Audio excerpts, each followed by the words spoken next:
नमस्कार। कार्यक्रम सीधा कुरा जनतासँग हेर्नको निमित्त न्यूज 24 टेलिभिजन हेरेर बसिरहनुभएका र इन्टरनेटको माध्यमबाट विश्वभर हामीलाई हेरेर बसिरहनुभएका तमाम दर्शक महानुभावलाई हार्दिक स्वागत गर्दछु।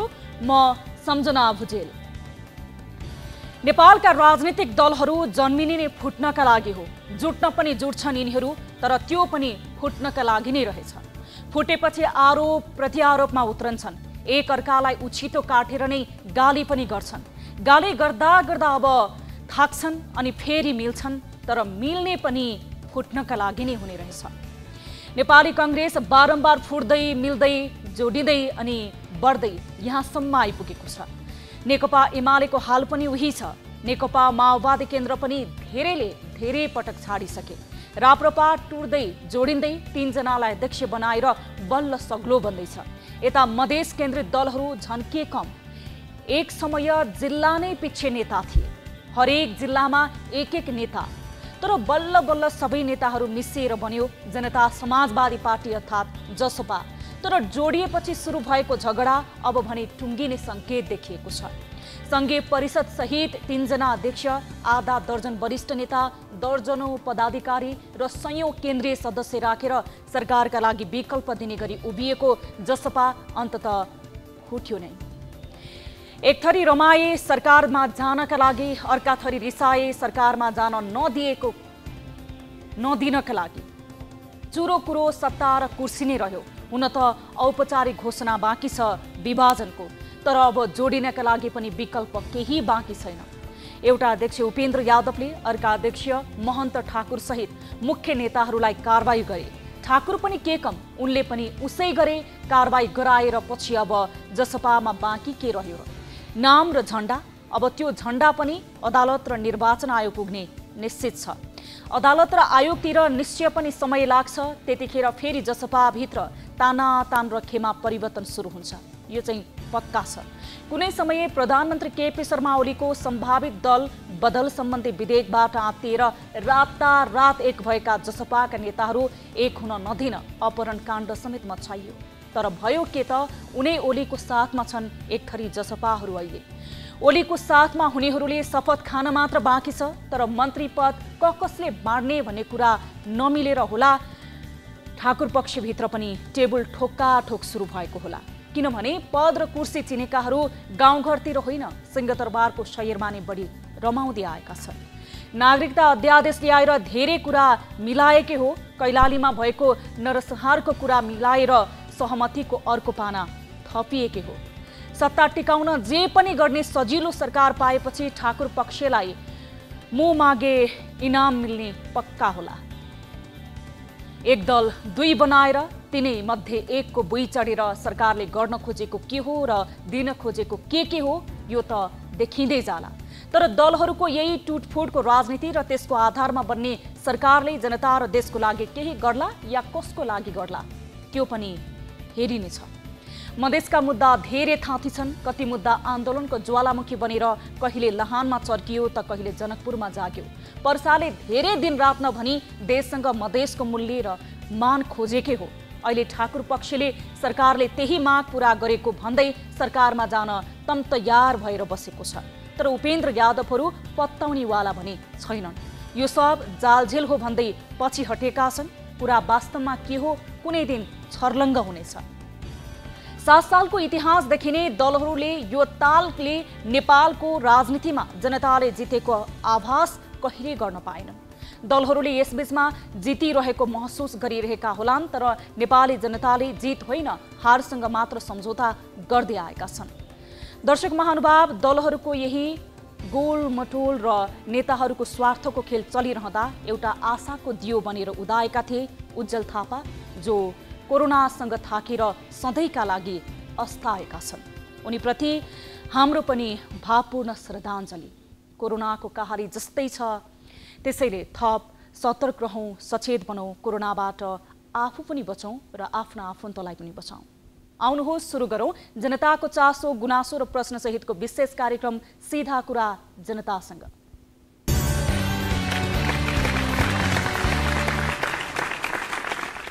दर्शक महानुभाव, स्वागत छ कार्यक्रम सीधा कुरा जनतासँगमा। आजको कार्यक्रममा हामीले विशेष रिपोर्टहरू समावेश गरेका छौँ। खासमा सरकारले आर्थिक वर्षको लागि सार्वजनिक गरेको बजेट जुन 2078-79 को बजेटमा एउटा विवादास्पद फाइल पल्टाएको छ। सरकारले खानी र त्यसै गरी अन्य नदिजन्य सामग्रीको उत्खनन गर्ने र त्यसै गरी यसलाई प्रयोगमा ल्याउने भन्ने बित्तिकै चुरेलाई फेरि पनि आर्थिक रूपमा दाँजिएर चुरे मासिने पो हो कि, जसले गर्दाखेरि नदी छेउछाउका बासिन्दाहरू उच्च जोखिममा पो पर्ने हुन् कि भन्ने एउटा पक्ष आम विज्ञहरूले र त्यसै गरी विभिन्न व्यक्तिहरूले प्रश्न गरिरहेका छन्। यति बेला यो सरकारले बजेटमा समावेश गरेको विषयलाई लिएर यस सम्बन्धी आज हामीले एउटा समग्र रूपमा विशेष रिपोर्ट बनाएका छौँ। यो विषय अहिले सर्वत्र रूपमा आलोचना भइरहेको छ र पूर्व राष्ट्रपति रामवरण यादवको समयमा चुरे संरक्षण कार्यक्रम रहेको थियो।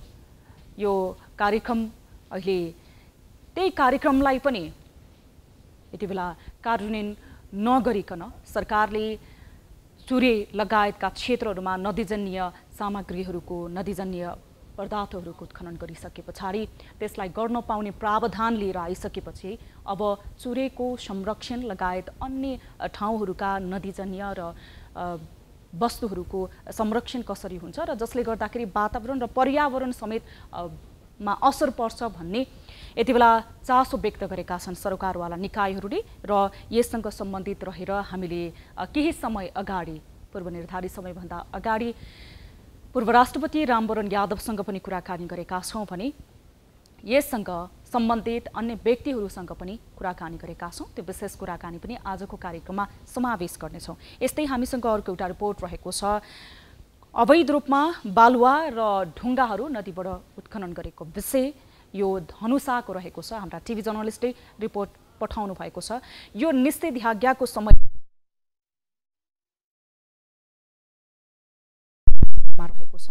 स्थानीयहरूले आवाज उठाउँदा पनि यो कुरालाई कानुनी मापदण्ड अन्तर्गत ल्याउन सकिएको छैन। योसँग सम्बन्धित अर्को एउटा रिपोर्ट पनि आजको कार्यक्रममा हामीले समावेश गरेका छौँ।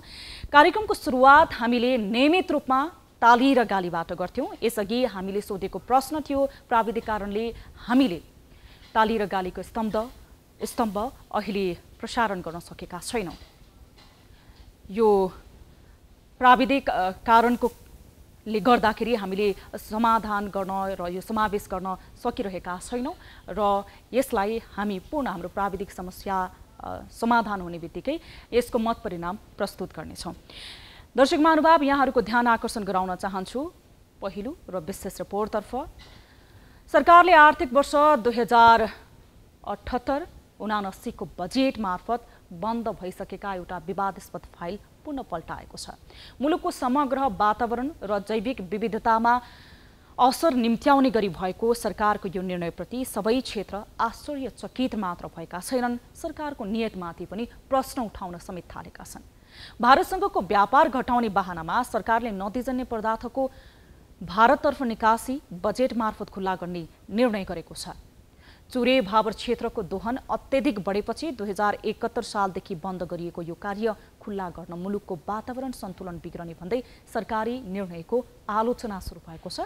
2064-65 सालपछि भारतमा निरन्तर नेपालको नदीजन्य पदार्थ निकासी हुँदै आएको थियो, तर सर्वत्र गरिएको विरोधपछि 2071 सालदेखि यो क्रम रोकियो, जसले नेपालको चुरे क्षेत्रको विनाश मात्र नभई समग्र वातावरणमा असन्तुलन हुने गुनासो बढेको छ। तर देशभित्रै पनि अवैध रूपमा खोला दोहन रोकिएको छैन। पाउ र पहुँचको आधारमा जथाभावी उत्खनन जारी रहेको छ, जसको कारण मधेसको उर्वर भूमि मरुभूमिमा परिणत हुने खतरा बढ्दै गएको छ भने दक्षिणी सीमाबाट सबैभन्दा नजिक पर्ने सबैभन्दा कान्छो एवं कमजोर मानिएको पर्वत श्रृङ्खला चुरेको विनाश तीव्र गतिमा भइरहेको छ। जलवायु परिवर्तन एवं विश्वव्यापी तापमानमा भएको परिवर्तनले नेपालको सेता हिमालहरू खुइलिएर कालो पहाडमा परिणत हुने र हिमनदीहरू सुक्दै जाँदा यसमा आश्रित अरब बढी मानिस एवं प्राणीमा असर पर्ने चेतावनी वातावरणविदहरूले दिइसकेका छन्। यस्तो अवस्थामा आर्थिक लाभलाई बहाना बनाएर सरकारले बजेट मार्फत गरेको यो निर्णयको सिङ्गो मुलुक मरुभूमिकरणतर्फ उन्मुख हुने भन्दै आलोचना सुरु भएको छ। हेरौँ यो विशेष रिपोर्ट।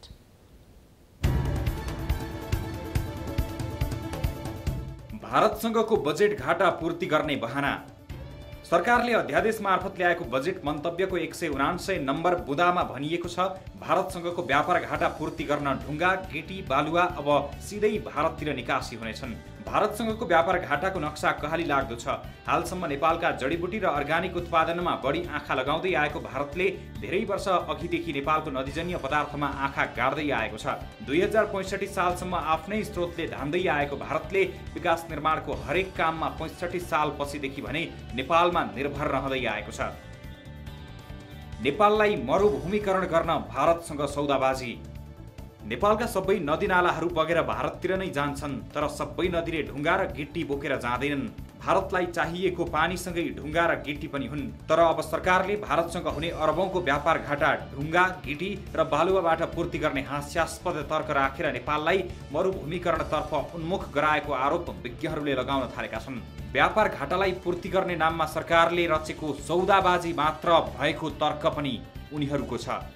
जुन किसिमले अनौपचारिक ढङ्गले यो व्यापार चलिरहेको थियो, व्यवसाय उद्योग चलिरहेको थियो, त्यसमा भन्सारमा घोषणा गर्ने मूल्य उताबाट प्राप्त गरिएको नगदको पनि सही हिसाब हुँदैन थियो। त्यही भएर व्यक्तिको खातामा पैसा जम्मा जाने तर राष्ट्रिय आयमा चाहिँ त्यो नदेखिने त्यस्तै किसिमको एउटा अवैध तरिकाको व्यापार भइरहेको थियो।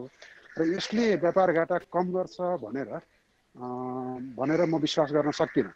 यसले व्यापार घाटा कम गर्दैन, बरु हामीलाई पर्यावरणीय घाटा चाहिँ पर्याप्त मात्रामा गराउँछ। किनभने सूर्य क्षेत्रलाई त्यो 6-7 वर्षकै निर्यातले क्षत नै बनाएको थियो। कतिपय बस्तीहरूको पानीको स्रोत सुकेको थियो। क्रसर उद्योगहरूको उन्माद र अराजकता।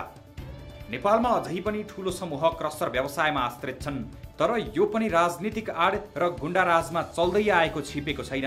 देशका धेरै भागमा स्थानीयवासी बारम्बार क्रसर व्यवसाय विरुद्ध आन्दोलित हुँदै आएका छन्। मापदण्ड विपरीत सञ्चालित क्रसर व्यवसायले मुलुकको वातावरणमा परेको असरको प्रत्यक्ष भुक्तभोगी पनि तिनै स्थानीयवासी हुन्। तर जतिसुकै विरोध गरे पनि क्रसरको मनपरी नरोकिएको अवस्थामा सरकारले बजेट मार्फत भएको निर्णयले मुलुकको वातावरण विनाशमा अझै अराजकता भित्र्याउने निष्कर्ष वातावरणविदहरूको छ।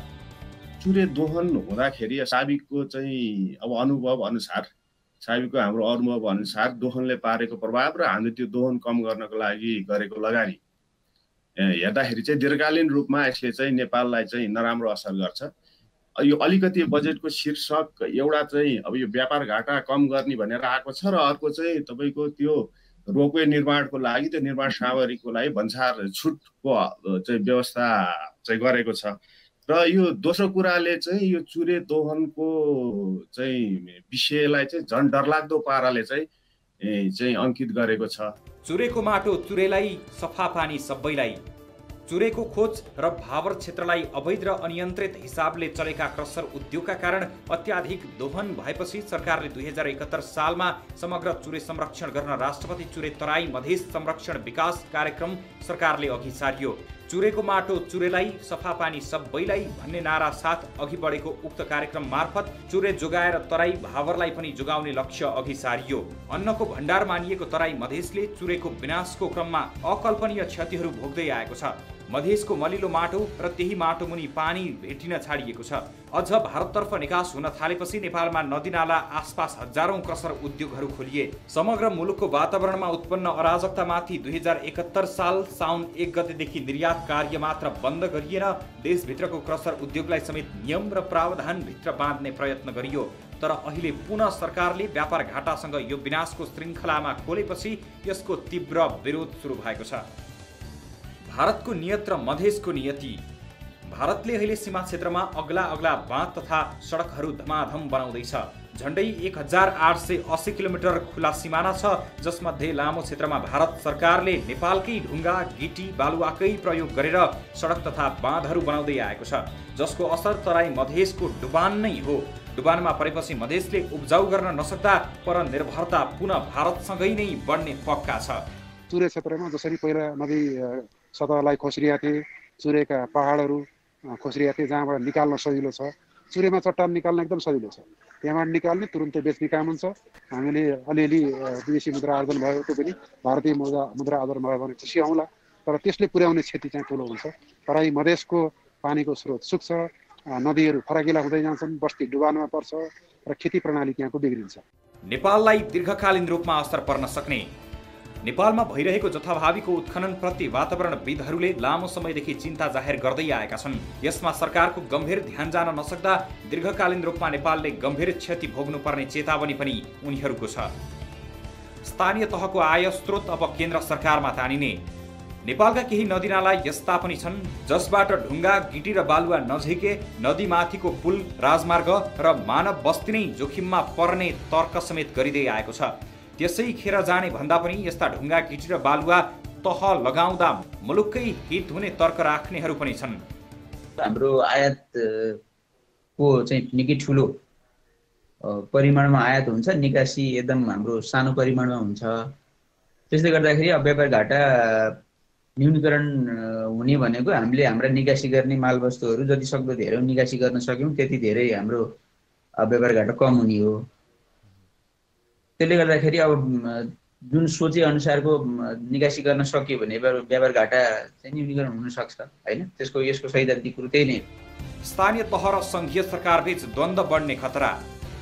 तर स्थानीय सरकारको लागि पनि आय आर्जनको गतिलो स्रोत बनेकाले अवैध क्रसरको सञ्चालनमा पनि स्थानीय तहका प्रतिनिधिहरू मुछिँदै आएका छन्। तर अब यो राज्यले नै मुख्य स्रोत बनाउने भएपछि यसमा द्वन्द्व बढ्ने अवस्था सिर्जना हुन सक्छ। महाभारत पर्वतबाट वेगमा बग्ने सारा नदी तथा चुरे पहाड नागेर भारततिर जान्छन्। पूर्वको इलामदेखि पश्चिम कञ्चनपुरसम्म करिब 800 किलोमिटर भित्र फैलिएको 36 जिल्लालाई समेटेको यो चुरे क्षेत्रले देशको 12.78% क्षेत्र ओगटेको छ। यसैको काखमा लमतन्न बसेको फाँटलाई नै तराई मधेस भनिँदै आएको छ। तर अब सरकारको पछिल्लो निर्णयले चुरेको विनाश सँगसँगै मधेसको मलिलो माटोको अस्मिता पनि लुटिने निश्चित छ। दर्शक महानुभाव, यस विषयमा पूर्व राष्ट्रपति रामवरण यादवसँग गरेको कुराकानी हामी केही बेरमा प्रस्तुत गर्नेछौँ। त्यसअघि यति बेला हामीसँग यस विषयमा प्रत्यक्ष कुराकानी गर्नको लागि जोडिनु भएको छ चुरे विज्ञ डाक्टर विजय सिंह दनवार। हामी उहाँसँग यो विषयमा कुराकानी गर्छौँ। नमस्कार, स्वागत छ यहाँलाई कार्यक्रम सीधा कुरा जनतासँगमा। बहुत बहुत धन्यवाद। डाक्टर साहब, अब हजुर चुरे विज्ञ हुनुहुन्छ, अब राष्ट्रपति चुरे संरक्षण कार्यक्रमले कतिको सार्थकता पायो अहिलेसम्म? अब 2071 साल आषाढ 2 गते यो राष्ट्रपति चुरे कार्यक्रम, राष्ट्रपति चुरे तराई मधेस संरक्षण विकास समितिको गठन भयो। हजुर। र त्यसमा हामीलाई पहिलो चाहिँ म्यान्डेट चाहिँ थियो चुरे संरक्षणको लागि गुरु योजना बनाउने। हजुर। हामीले 1 वर्षभित्रै चाहिँ गुरु योजना त बनायौँ। हजुर। तर त्यसलाई चाहिँ स्वीकृति हुनलाई चाहिँ करिब 2-3 वर्ष लाग्यो। हजुर। तर पनि यो संरक्षण कार्यक्रममा चाहिँ यो गठन भइसकेपछि मैले चाहिँ केही राम्रा पक्षहरू, प्रशस्तै राम्रा पक्षहरू पनि भएको छ। हजुर। यद्यपि त्यस अनुसारको गुरु योजना अनुसारको कार्यक्रम के अरे त्यो पैसा चाहिँ त नेपाल सरकारले एलोकेट गर्न सकेन। हजुर। र पनि एउटा सबभन्दा हामीले सुरुवात गर्दाखेरि के भनेको थियौँ भन्दाखेरि हजुर यो चुरे संरक्षण यति विनाश भइसकेको छ कि एउटा सरकारी निकायले मात्रै गरेर सम्भव हुन सक्दैन। हजुर। त्यसले गर्दाखेरि यसलाई चाहिँ संसदभित्र र संसद बाहिर चाहिँ यसलाई व्यापक छलफलको विषय बनाउनु पर्छ भन्ने चाहिँ पहिलो हाम्रो अवधारणा चाहिँ थियो। अब तपाईहरुको डाक्टर साहब, तपाईहरुको पहिलो अवधारणाबाट जुन चुरे विनाश भइरहेको छ, चुरेलाई संरक्षण गर्नुपर्छ भनेर लिएर आएको थियो कार्यक्रमले, अहिलेसम्म के कस्ता प्रगति हासिल गरे त? अब सबभन्दा पहिले त एउटा के भयो भन्दाखेरि यो योजनाबद्ध रूपमा चाहिँ माथिल्लो र तल्लो तटीयको अन्तर सम्बन्धको आधारमा चाहिँ यो कार्यक्रमको सुरुवात गर्नुपर्छ भन्ने चाहिँ पहिलो अवधारणा हो हाम्रो यसपछि। हजुर। त्यस अनुसार चाहिँ हरेक नदी प्रणालीको जति चुरे क्षेत्रमा जुन 164 नदी प्रणाली छ त्यसलाई प्राथमिकीकरण गरेर के अरे माथिल्लो र तल्लो तटीय आधारमै चाहिँ कार्यक्रमहरू सुरु भएका चाहिँ छन्। यो राम्रो सुरुवात हो एउटा कुरो हैन। अब त्यसपछि यो यसलाई चाहिँ नेपाल सरकारले राष्ट्रिय गौरवको कार्यक्रमको रूपमा, योजना होइन कि कार्यक्रमको रूपमा यसलाई स्वीकृत गरेको छ। त्यसले गर्दाखेरि अब पैसा थोरै भए पनि नियमित रूपमा चाहिँ कम्तीमा चाहिँ 13 अरब पैसा चाहिँ त प्रत्येक साल नेपाल सरकारले यसलाई चाहिँ एलोकेट गरेको छ। यद्यपि कम्तीमा मास्टर प्लान अनुसार 10 अरब 12 अरब एक वर्षलाई चाहिँ चाहिने चाहिँ त्यो प्रपोज गरेको चाहिँ थियो। तर पनि यसले चाहिँ एउटा सबभन्दा ठुलो प्रभाव के पर्यो भन्दाखेरि कमर्सियल वेमा जुन बाहिरतिर गिटी ढुङ्गा बालुवाको निकासी हुन्थ्यो त्यो कमर्सियल वेमा चाहिँ त्यो निकासी चाहिँ बन्द भएको देखिन्छ। र यसबाट चाहिँ धेरै गिटी ढुङ्गा बालुवा त्यो निकाल्ने चाहिँ क्रसर उद्योग चाहिँ थियो, त्यसमा पनि विभिन्न खोलाहरूमा सुरुवातमा चाहिँ बन्द भयो। अहिले फेरि गाउँपालिका र नगरपालिकाहरूको चाहिँ जुन योजना अनुसार उहाँहरूले फेरि दोहन चाहिँ व्यापक रूपमा सुरु भएको चाहिँ छ। हजुर डाक्टर साहब, अब भर्खरै सरकारले आफ्नो बजेटमा समेत समावेश गर्यो, त्यसका केही आधारहरू पनि दिएर। अब सरकारले प्रस्तुत गर्दा त सकारात्मक आधार प्रस्ट्याएको छ। अब डाक्टर साहब, पूर्ण चुरे क्षेत्रमा ढुङ्गा गिटी बालुवा सहजै भारत पुग्ने भएका छन्। यसले चुरेको विनाश र मधेसको मरुभूमिकरण निश्चित गरायो भन्न सकिन्छ? सकिन्छ पक्का। यसमा चाहिँ त कुनै यो नेपाल सरकार चाहिँ अहिले युटर्न लिएको छ। किनभने यो 71 साल साउन 1 गतेदेखि जुन चुरे बाहिरतिर निकासी गर्ने जुन भने चाहिँ त्यो बन्द गरेको चाहिँ थियो, त्यसमा चाहिँ गभर्मेन्टले फेरि युटर्न लिएको जस्तो देखिन्छ। हजुर। र यसले पक्कै पनि यो चुरे संरक्षण क्षेत्रमा ठुलो धक्का चाहिँ लाग्न सक्छ मलाई लाग्छ। अब सरकारले भारतसँगको व्यापार घाटा कम गर्न भनेको छ। यो निर्णयले नेपालको भौगोलिक र वातावरणीय संरक्षणमा दिगो रूपमा कस्तो प्रभाव पार्न सक्ला? सबभन्दा पहिले त यहाँबाट ढुङ्गा गिटी बालुवा जुन निकाल्दाखेरि पहिलो कुरो के हुँदो रहेछ भन्दाखेरि त्यसको करिब 50-60% बढी चाहिँ त त्यसमा चाहिँ डेब्रिस मेटेरियलहरू उत्पादन हुने रहेछ। हजुर। अब राम्रो चिजहरू त उहाँहरूले लिएर जाने होला, तर यो डेब्रिस त फेरि हाम्रो कसैले पनि लाँदैन, यो नेपालमै बस्छ। त्यो डेब्रिसले चाहिँ त्यो बाढी पहिरो आउँदाखेरि त फेरि नेपालका जमिनहरू त सबै फेरि मरुभूमिकरणमा अझै थप चाहिँ हुन्छ, यसले मलाई लागेको छ। डाक्टर साहब, जस्तो अब सरकारले यो गल्ती सच्याउनु पर्छ कि पर्दैन, अथवा सच्याएन भने सरकारलाई सचेत बनाउनको लागि तपाईहरूले केही कार्यक्रमहरू आवश्यक देख्नु भएको छ? सबभन्दा पहिले त यो विभिन्न किसिमबाट यसको लागि चाहिँ यो जुन युटर्न नेपाल सरकारले लिएको छ त्यसको लागि त अब सरकारी निकाय त अब मन नै रहन्छ। अब जनता नै उठ्नुपर्छ र यसरी मिडियाहरू अथवा विभिन्न सरकारवालाहरू छन् यसका पक्षमा बोल्ने, उहाँहरूले विभिन्न किसिमको आवाज उठाउनुपर्छ र राजनीतिक दलहरू पनि यसमा चाहिँ अगाडि आउनुपर्छ। अब हुनसक्छ यसको लागि चाहिँ अदालती रूपमा चाहिँ अगाडि जानुपर्ने पनि अवस्था आउन सक्छ।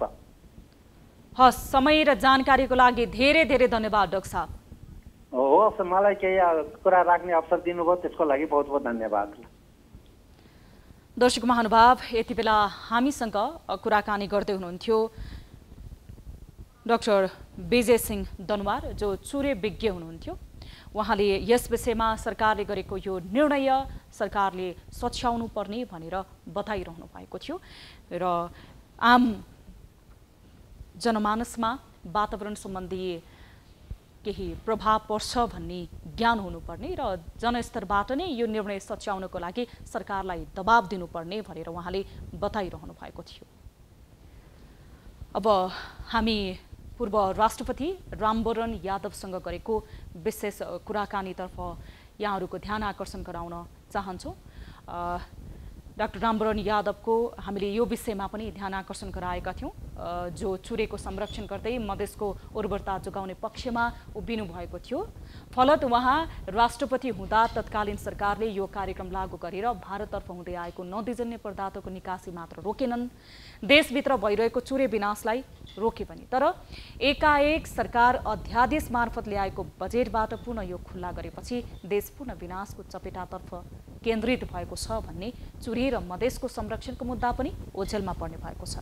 पूर्व राष्ट्रपति यादवले वर्तमान सरकारले यो कदमलाई गम्भीर अपराधको रूपमा ल्याएको भन्दै अपराधको संज्ञा दिँदै आम चेतनशील समाज यसको विरुद्धमा उत्रन आवश्यक भएको समेत बताउनु भएको छ। पूर्व राष्ट्रपति यादवसँगको कुराकानी संक्षेपमा हेरौँ।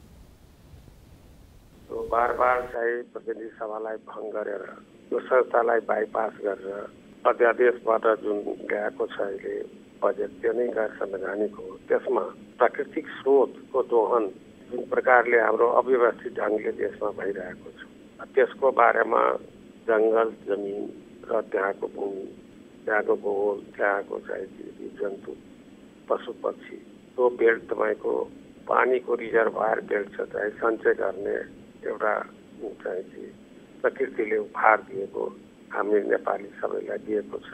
60% जनसङ्ख्या चुरे र तराई बेल्टमा बस्छ। त्यसको 30% भूमि छ र 60% जनसङ्ख्या छ। त्यसको अन्न, जल र त्यसको जीवनसँग सम्बन्धित चाहिँ यो बेल्टको महत्त्वपूर्ण यो बेल्ट हो। यो बेल्टलाई म राष्ट्रपति भएको बेलामा 66-67देखि यसको कुराहरू हामीले वर्कआउट गऱ्यौँ र सरकारले त्यसलाई ओन गर्यो। यो सरकारभन्दा पहिलेसम्मका सबै सरकारले त्यसलाई अगाडि बढाइरहेको थियो।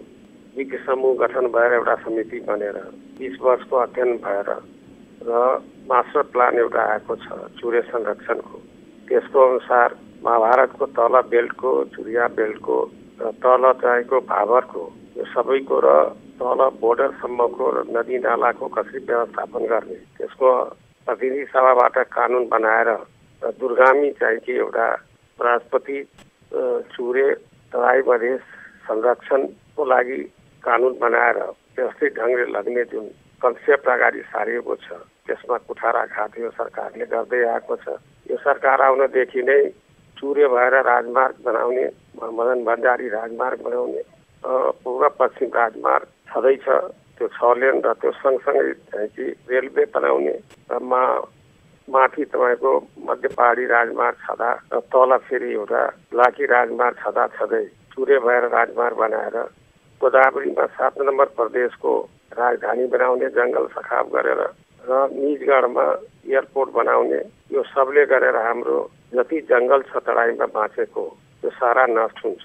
अहिले सरकारले जुन काम गरेको छ त्यसको लागि सदनमा प्रतिनिधि सभामा गएर महिनौ छलफल गरेर राष्ट्रलाई कसरी हित हुन्छ, कहाँबाट हामीले व्यवस्थित ढङ्गले ढुङ्गा निकाल्ने, बालुवा निकाल्ने, गिटी निकाल्ने, खानीको ठाउँबाट चाहिँ कि कसरी खनिज पर्याप्त निकाल्ने, यो सब गहन विषयलाई हल्का ढङ्गले जुन चाहिँ अहिले राजमार्गको बेल्टमा जो अव्यवस्थित ढङ्गले जो चुरेको दोहन भइरहेको थियो, जो क्रसर उद्योगहरू राखेर यो सबलाई अहिले ओपेन गरेर सरकारले विदेशलाई ढुङ्गा गिटी बालुवा पठाउने र रोपवे बनाएर तलसम्म र निर्यातमा चाहिएको त्यसलाई ट्याक्स नलाग्ने गरी र त्यो चाहिँ खानी उद्योगहरूसँग जोड्ने रोपवेलाई र सारा हाम्रो खनिजहरूलाई पनि बाहिर पठाउने महाभारतको बेल्टबाट र खास गरेर चुरिया बेल्टबाट यो सरकारले यो जघन्य अपराध गरिरहेको छ।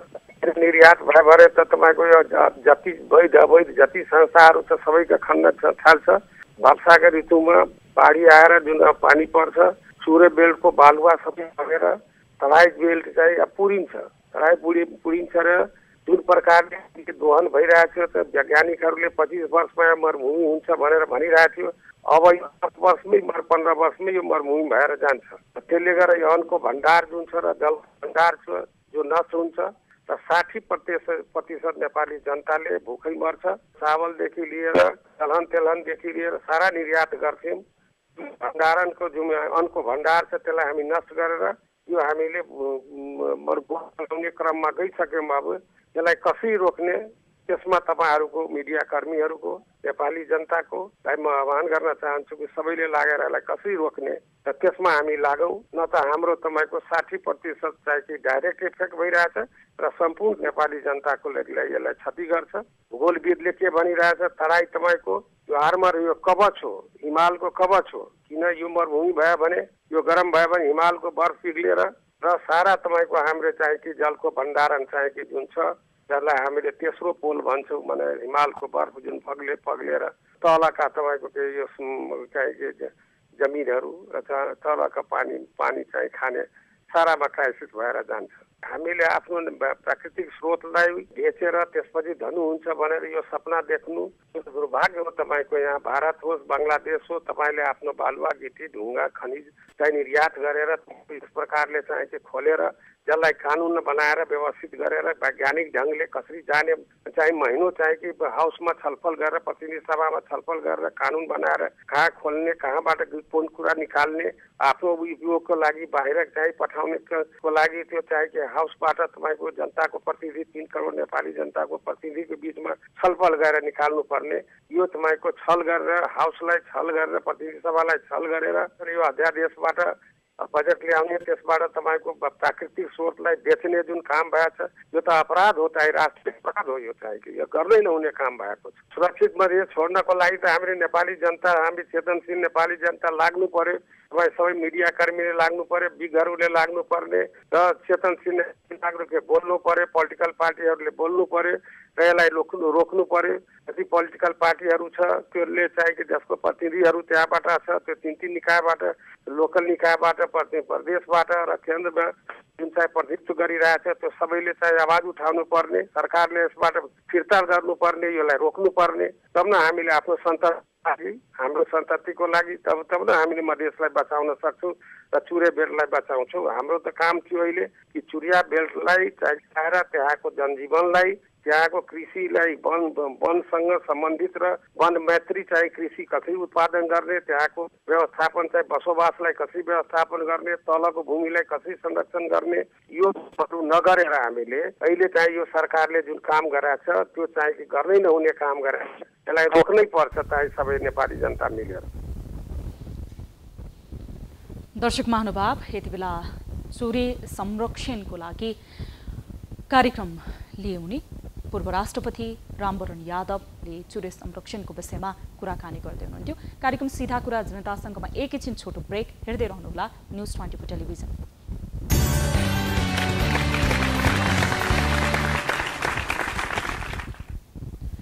ब्रेकपछि स्वागत छ दर्शक महानुभाव। कार्यक्रम सीधा कुरा जनतासँगमा हामीले आज चुरे सम्बन्धी विषयमा कुराकानी उठाएका छौँ।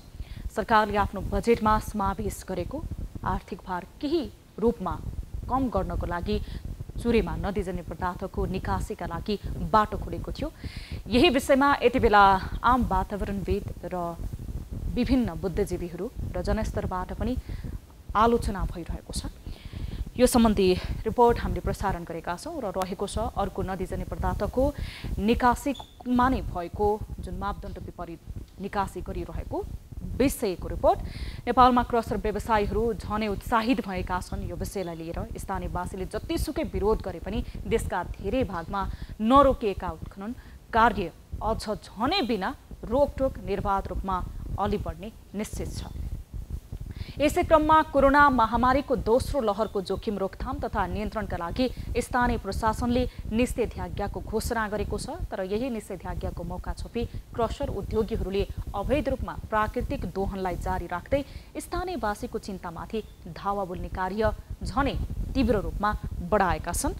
हाम्रा टिभी जर्नलिस्टले यो निषेधाज्ञाको समयमा पनि नदीजन्य पदार्थको दोहन नरोकिएको विषयमा रिपोर्ट बनाएर पठाउनु भएको छ र यस विषयमा हामी कुराकानी गर्नेछौँ सम्बन्धित व्यक्तिहरूसँग जो मेयर हुनुहुन्छ गरिसमान चारनाथ नगरपालिका धनुषाका हामी रामबाबु यादव उहाँसँग पनि कुराकानी गर्नेछौँ र विश्वबन्धु बास्तोला जो जिल्ला प्रशासन कार्यालय धनुषाका सिडिओ हुनुहुन्छ प्रमुख जिल्लाधिकारी उहाँसँग पनि यस विषयमा कुराकानी गर्नेछौँ। त्यसअघि यति बेला मैले जानकारी प्राप्त गरेको छु कोही दर्शक आफ्नो गुनासो सहित हामीसँग जोडिनु भएको छ। नमस्कार, कहाँबाट को बोल्दै हुनुहुन्छ? यति बेला टेलिफोन सम्पर्क टुटेको छ। कोही दर्शक महानुभाव हामीसँग जोडिनु भएको थियो, उहाँ आफ्नो समस्यासहित। दर्शक महानुभाव, यति बेला तपाईहरू पनि कुनै समस्यामा पर्नु भएको छ भने हाम्रो टोल फ्री नम्बरहरू तपाईहरूको लागि 24 घण्टा खुल्ला रहेको छ। तपाईहरूले कुनै पनि समस्यामा पर्दाखेरि र कुनै पनि समस्याको जिज्ञासा रहँदाखेरि हामीसँग सम्पर्क गर्न सक्नुहुनेछ। हाम्रो टोल फ्री नम्बरहरू तपाईहरूको लागि खुल्ला छन्। 1660 011 24 24, 98 015 7 24 24, 98 84 011 037 मा तपाईहरूले हामीलाई टेलिफोन सम्पर्क मार्फत आफ्नो समस्या राख्न सक्नुहुनेछ। र यो कोरोना महामारीको समयमा तपाईहरूले गर्नुभएको गुनासोलाई हामी सम्बन्धित निकायसम्म पुर्याउने प्रयास पनि गर्नेछौँ। यति बेला हामीसँग हाम्रा दर्शक महानुभाव पूर्ण टेलिफोन सम्पर्कमा जोडिनु भएको मैले जानकारी प्राप्त गरेको छु। नमस्कार, कहाँबाट को बोल्दै हुनुहुन्छ? हजुर नमस्कार, म चाहिँ नलपरासी विनय त्रिवेणी गाउँपालिकाबाट बोलेको। हजुर यहाँको शुभ नाम?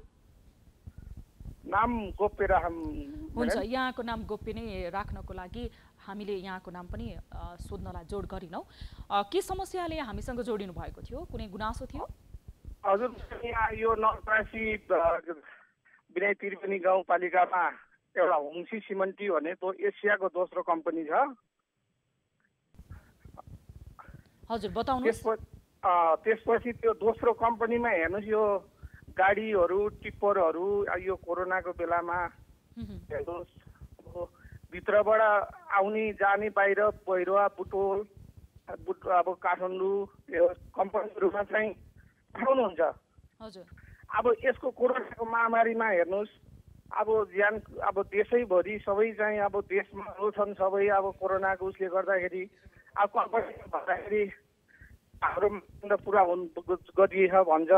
अब यहाँ चाहिँ अब हाम्रा चाहिँ सदस्यहरू अध्यक्षहरूलाई भन्दाखेरि खै अब कम्पनीले जान्ने कुरा हो भन्नुहुन्छ। यो त एकदमै महामारीको भयो। के गर्दाखेरि महामारीको बेलामा यति बेला सुन्नुहोस् त, महामारीको बेलामा यो समयमा धेरै त्यहाँ टिप्पर ट्रकहरू हिँड्नुको कारण चाहिँ के कुनै निर्माण सम्बन्धी कामहरू चल्दैछ त्यहाँ? हजुर हजुर, यो सिमेन्टी कुनै कार्यक्रम छ, यो कम्पनीमा लान्छ। हजुर, कम्पनीमा लगेर त्यसपछि तपाईँको बाहिर आउने जाने चाहिँ एकदम प्रक्रिया बढी छ। हजुर, अब त्यसो गर्दाखेरि तपाईँको चाहिँ कोरोनामा अब कोरोनाको उसमा त गाडी त अब रातारात कति आउँछ कति जान्छ। अब दिउँसो दिनभरि रातभरि चल्छ। हेर्नुहोस्, अब एक दुई सय पनि 2000-3000 टिप्परहरू चल्छन्। नवलपरासीमा स्थानीय प्रशासनले निषेधाज्ञा लगाएको कति समय भयो? निषेधाज्ञामा उल्लेख गरिएको होला नि निर्माण सम्बन्धी सामग्रीहरू यातायातहरू चाहिँ बेलुकाको समयमा चल्न पाउने अथवा के छ मापदण्ड के छ यसको? अब यहाँ चाहिँ अब रात दिन 24 घण्टा चाहिँ चल्छ। हजुर, 24 घण्टा चल्छ। तपाईँको चाहिँ अब यहाँ हुनुहुन्छ, पुलिस प्रशासनको सबै हुनुहुन्छ यहाँ। तर कस्तो तरिकाले चलाउनु भएको छ, कस्तो तरिकाले दिनु भएको छ यो कम्पनीले। तपाईँको कम्पनीभित्र चाहिँ कता शून्यमा जनतालाई आछ है, तर प्रमाणित त छैन जनतालाई आछ। कोरोना लागेको मान्छे भित्र कम्पनीभित्र छन् गरे भन्ने कुरा पनि सुन्नमा छ, तर यो सत्यता हाम्रो अब जनतालाई थाहा छैन, यो कम्पनीलाई थाहा होला। त्यसपछि अब त्यो भित्र अब निर्माण अब सिमेन्टी चलो गरौँ, कम्पनीले गरोस्। तर आफ्नो बाटोघाटोमा हेर्नुहोस्, तपाईँको मालवाहक ट्रकहरू टिप्परहरू रात दिन 24 घण्टा दौडिन्छ। सुन्नुहोस् त, तपाईहरूको बस्ती त्यस पछाडि तपाईँको छर छिमेक तपाईँको घर भन्दा त्यो कम्पनी कति टाढा छ अथवा कति नजिक छ? मेरो घरदेखि त तपाईँको अहिले तपाईँले आवाज चाहिँ सुन्नु होला, कम्पनीको आवाज हो यो। कम्पनी हामीले एकदमै सुनाइमा एकदमै हामी बोलेको लगभग सुनिन्न। अलिकता खेततिर गएर एकदम पनि नजिकै छ। हजुर, तपाईँको 1 मिनटको बाटो छ कम्पनीमा मेरो घरदेखि। तपाईँ एकदमै नजिक छ। अब त्यो कुरा त नेपाल सरकारले जान्ने कुरा हो, यहाँका चाहिँ प्रतिनिधिले जान्ने कुरा हो। घर तपाईहरु सम्पूर्ण जो टोलवासीहरू त्यहाँ जुन कम्पनीको कारणले गर्दा तपाईहरुलाई ध्वनि प्रदूषण भइरहेको छ, वातावरण प्रदूषण भइरहेको छ, त्यहाँको मालवाहक सवारी साधनको कारणले तपाईहरु एकचोटि जानु भएन कम्पनीको सम्बन्धित व्यक्तिसँग कुराकानी गर्नको लागि? स्थानीय प्रशासनमा जानु भएन? म्याडम त्यहाँ त कति ढोका ढकढकाइयो, हामीले त कति ढकढकाइयो। यहाँको के छ भने अब केही बाटो ब्लक गर्यो भने पुलिस प्रशासन आएर त्यसरी लाठी दिएर चाहिँ ठोक्नुहुन्छ। अब अवरोध गर्न पाइन्न, बाटो चाहिँ नेपाल सरकारको रोक्न पाइन्न भन्नुहुन्छ। तर हाम्रो गाउँमा त हेर्नुहोस् यस्तो छ कि अब हाम्रो मेयर साहबलाई, वडा अध्यक्ष साहबलाई भन्दाखेरि खै कम्पनीले जान्ने कुरा हो, खै हामीलाई त अब हामीले त भन्छौँ हामी निकायमा छौँ, हामीले त जानिन्न, अब कम्पनीले भन्ने कुरा हो भन्छन्। तर के गर्ने, अब बस्नु पर्यो। हेर्नुहोस् अब जे होला भनेर धुलो धुवामा अब बसिएछ भयो म्याडम। के गर्ने, हाम्रो निकाय हामीले कसलाई सुनाउने, कसलाई भन्ने हो, कसैले सुन्दैन। हजुर, तपाईले हामीसँग समस्या राख्नु भएको छ, तपाईहरुको लागि यो अत्यन्तै जटिल समस्या रहेको छ। हामी सम्बन्धित निकायको ध्यान आकर्षण गराउने छौं। जटिल भन्दा पनि म्याडम हेर्नुहोस् यहाँ त लगभग हजुर तपाईहरु आफ्नो टोल छिमेकको जति पनि व्यक्ति हुनुहुन्छ उहाँहरु सबैजनालाई एकजुट भएर सम्बन्धित निकायकोमा तपाईहरु पनि जाने प्रयास गर्नुस्। हामीसँग जोडिनु भयो। हैन म्याडम त्यो चाहिँ हाम्रो सुनाइजो भएन, हाम्रो सुनाइजो हुन्छ। हस्, हामी बुझ्नेछौं यहाँहरुको समस्यालाई हामी सम्बन्धित निकायसम्म पुर्याउने छौं र सम्बन्धित निकायको ध्यान आकर्षण गराउने छौं। तपाई जोडिनु भयो त्यसको लागि धेरै धेरै धन्यवाद। यति बेला हामीसँग नवलपरासीबाट हाम्रा एक दर्शक जोडिनु भएको थियो। उहाँहरूले ध्वनि प्रदूषण र मालवाहक सवारी साधनको कारणले गर्दा वातावरण प्रदूषणको कारणले आफ्नो मानव बस्तीमा बस्नलाई पनि अति नै जटिल समस्या भएको बताइरहनु भएको छ। अब लागौं अर्को विषयतर्फ। सरकारले भारतसँग नदीजन्य पदार्थको निकासीका लागि बाटो खोलेपछि नेपालका क्रसर व्यवसायीहरू झनै उत्साहित बनेका छन्। स्थानीयवासीले जतिसुकै विरोध गरे पनि देशका धेरै भागमा नरोकिएका उत्खनन कार्य अझ झनै बिना रोकटोक निर्बाध रूपमा पनि बढ्ने निश्चित छ।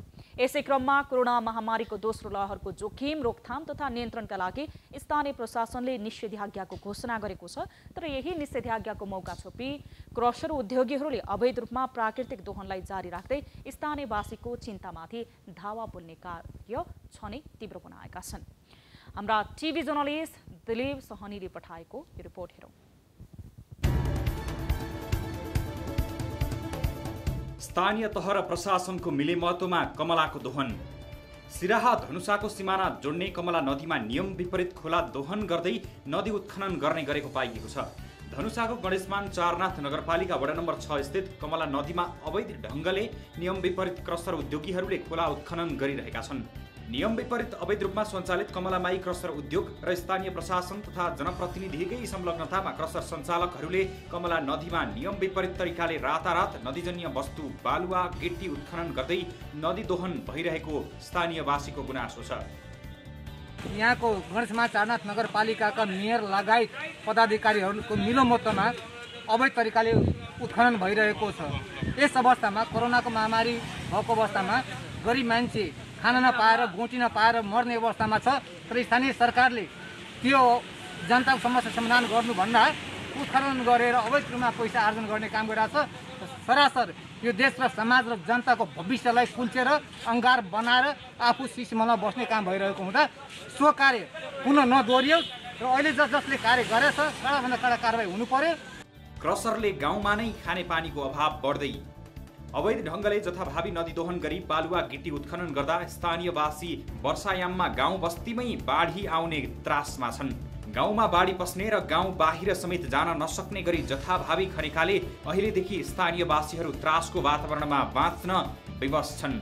जथाभावी रूपमा नियम विपरीत खन्ने गरेकाले कमला नदीको पुल भन्दा करिब 50 मिटरको दूरीमै करिब 20-21 फिटसम्म उत्खनन गर्दा ठूलो खाल्डो बनेको छ, जसले गर्दा पुल र सो क्षेत्रका दर्जनौं गाउँमा खानेपानीको चरम समस्या उत्पन्न भइरहेको र उब्जाउ जमिनलाई समेत असर परेको छ।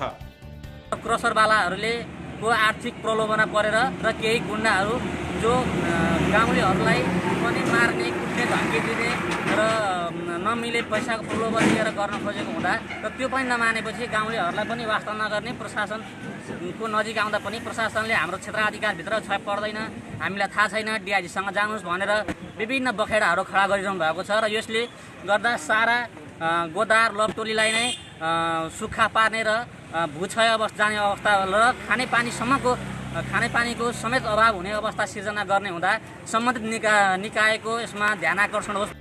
उत्खननको विरोध सुन्नै चाहँदैन प्रहरी प्रशासन। सो अवैध उत्खननबारे स्थानीय प्रशासनलाई समेत जानकारी गराउँदा समेत प्रहरीहरूले कुनै वास्ता नै नगरेको र प्रहरीले उल्टै आफूहरूलाई नै धम्क्याएको स्थानीयहरूको गुनासो छ। अवैध उत्खनन भइरहेको स्थानमा स्थानीयवासी आइतबार राति करिब 12:30 बजेको समयमा गएर उत्खनन रोक्ने प्रयास गरेका थिए। स्थानीयवासीले रातारात नियन्त्रणमा लिए ट्रिप्पर र लोडर। स्थानीयले उत्खनन कार्यमा संलग्न रहेको र ना 7 ख 7746 गरी 4वटा ट्रिप्पर र एउटा लोडर नियन्त्रणमा लिएका थिए। नियन्त्रणमा लिएको ट्रिप्पर र लोडरमाथि कारबाही गर्न आग्रह गर्दा प्रहरी पन्छिएको स्थानीयवासीको भनाइ छ। यता सङ्घीय सरकारले राष्ट्रपति चुरे बचाउ संरक्षण कार्यक्रम अन्तर्गत करोडौं रुपैयाँ चुरे संरक्षणको नाममा खर्च गर्ने गर्छ। तर यो कार्यक्रमको धज्जी उडाउँदै चुरे क्षेत्र कब्जा गर्दै कमलामाई क्रसर उद्योग सञ्चालनमा छ, जो स्थानीय प्रहरी प्रशासनको मिलेमतोमा लकडाउनको मौका छोपी रातभर क्रसर सञ्चालन गर्दा आउने धुवाँ धुलोले स्थानीयवासी आजित बनेका छन्। स्थानीय प्रशासनले बिहानको 5 बजेदेखि बेलुका 5 बजेसम्म मात्र क्रसर उद्योगले सञ्चालन गर्न पाउने गरी नियम जारी गरेको छ। तर निषेधाज्ञाको मौका छोपी 24 घण्टा सञ्चालन भइरहेका क्रसर उद्योगहरूले कुनै नियम समेत मानेका छैनन्। दर्शक महानुभाव, यस विषयमा हामी सम्बन्धित निकायसँग कुराकानी गर्नेछौँ। यसरी निषेधाज्ञाको समयमा पनि त्यहाँ अवैध रूपमा नदीजन्य पदार्थहरूको दोहन भइरहेको र निर्बाध रूपमा टिप्परहरू आवत जावत गरिरहेको, निषेधाज्ञाको मौका छोपेर अझ बिना मापदण्ड सञ्चालन भइरहेका ती क्रसर उद्योगहरूको विषयमा हामी सम्बन्धित निकायको ध्यान आकर्षण गराउने प्रयास गरिरहेका छौँ। यस विषयमा हामी कुराकानी गर्न गइरहेका छौँ। यति बेला हामीसँग धनुषा स्थित गणेशमान चारनाथ नगरपालिकाका प्रमुख अर्थात् मेयर रामबाबु यादवसँग हामी टेलिफोन सम्पर्क गर्ने प्रयास गरिरहेका छौँ र त्यसै गरी हामी यसै विषयमा छोटो कुराकानी गर्नेछौँ। हामीसँग प्रमुख जिल्लाधिकारी पनि जोडिनुहुनेछ, यस विषयमा कुराकानी गर्नेछौँ। हामी उहाँलाई पनि सम्पर्कमा ल्याउने कोसिस गर्नेछौँ। स्थानीयले यो नदीजन्य पदार्थको दोहन भइसके पछाडि त्यहाँका केही मालवाहक जुन टिप्परहरूलाई समेत नियन्त्रणमा लिए, तर स्थानीय सरकार मौन बसेको भनेर स्थानीयले आरोप लगाइरहेका छन्। यो विषयमा हामी कुराकानी गर्न गइरहेका छौँ। अहिले यति बेला हामीसँग स्थानीय सरकारका प्रतिनिधि मेयर साहब जोडिनु भएको छ। मेयर साहब, स्वागत छ यहाँलाई कार्यक्रम सीधा कुरा जनतासँगमा। धन्यवाद।